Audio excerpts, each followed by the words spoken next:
اب ذرا ایک بدچلن عورت کے مکر و فریب کا واقعہ بھی سن لیجیے۔ بنی اسرائیل کے یہاں ایک پہاڑ تھا جسے وہ بڑی عظمت والا سمجھتے تھے اور اس کی بڑی عظمت و توقیر کرتے تھے، اور اگر کسی بات کا فیصلہ کرتے وقت قسم کھانے کی نوبت آتی تو اس پہاڑ پر چڑھ کر قسم کھاتے اور اسے وہ سچا سمجھ لیتے۔ اس شہر میں ایک خوبصورت عورت تھی جس کا ایک نوجوان سے ناجائز تعلق ہو گیا۔ عورت نے اس کو اپنے مکان میں بلانا شروع کر دیا۔ شوہر کو شبہ پیدا ہو گیا۔ بیوی سے کہا کہ مجھے شبہ ہے کہ میری غیر حاضری میں کوئی تمہارے پاس آتا ہے۔ عورت نے انکار کیا۔ شوہر نے کہا اگر تو سچی ہے تو پہاڑ پر چڑھ کر قسم کھا لے کہ تیرا کسی سے ناجائز تعلق نہیں ہے۔ عورت نے کہا ہاں، میں کل پہاڑ پر چل کر قسم کھانے کو تیار ہوں۔ ادھر اس نے اپنے آشنا سے کسی طرح چھپ کر یہ کہہ دیا کہ کل تم پہاڑ کے نیچے ایک گدھا لے کر کھڑے رہنا، میں اور میرا شوہر پہاڑ پر چڑھنے کے لیے وہاں آئیں گے، اور میں شوہر سے کہوں گی کہ پہاڑ پر چڑھتے ہوئے میں تھک جاؤں گی، اس بہانے تمہارا گدھا کرائے پر لے کر میں اس پر سوار ہو کر پہاڑ پر چڑھوں گی۔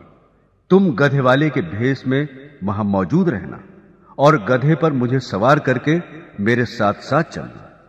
چنانچہ جب دوسرے روز میاں بیوی پہاڑ پر چڑھنے کے لیے گھر سے نکلے اور چلتے چلتے پہاڑ کے پاس پہنچے تو وہاں اس کا آشنا گدھے والے کے بھیس میں گدھا لیے کھڑا ہوا تھا۔ عورت نے شوہر سے کہا چلتے چلتے میں تھک گئی ہوں، مجھے یہ گدھا کرائے پر سواری کے لیے دو۔ شوہر نے گدھے والے سے کرایہ مقرر کیا اور بیوی کو گدھے پر سوار کر کے تینوں پہاڑ پر چڑھنے لگے۔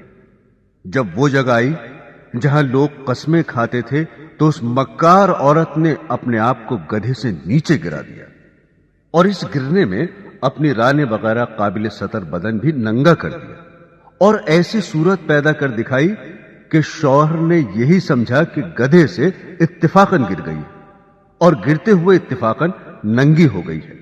وہ جھٹ اٹھی اور اپنا لباس درست کر کے پہاڑ کی قسم کھانے والی جگہ پر کھڑی ہو کر کہنے لگی میں قسم کھاتی ہوں میرے ننگے بدن کو آج تک تمہارے سوا اور اس گدھے والے کے سوا اور کسی نے نہیں دیکھا۔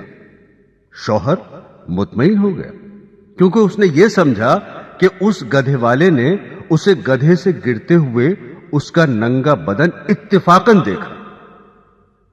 تو دیکھا آپ نے، عورت جب مکر و فریب پر آ جائے تو ایسی چالاکیاں دکھا کر شوہر کو بے وقوف بنا دیتی ہے، لیکن یہ پتہ نہیں کہ آج یہ گناہ کسی مکر و فریب سے چھپا بھی لیا اور کسی کو پتہ بھی نہ چلا تو کل قیامت میں یہ بات نہیں چھپے گی، اس لیے کہ اللہ کو سب کچھ معلوم ہے۔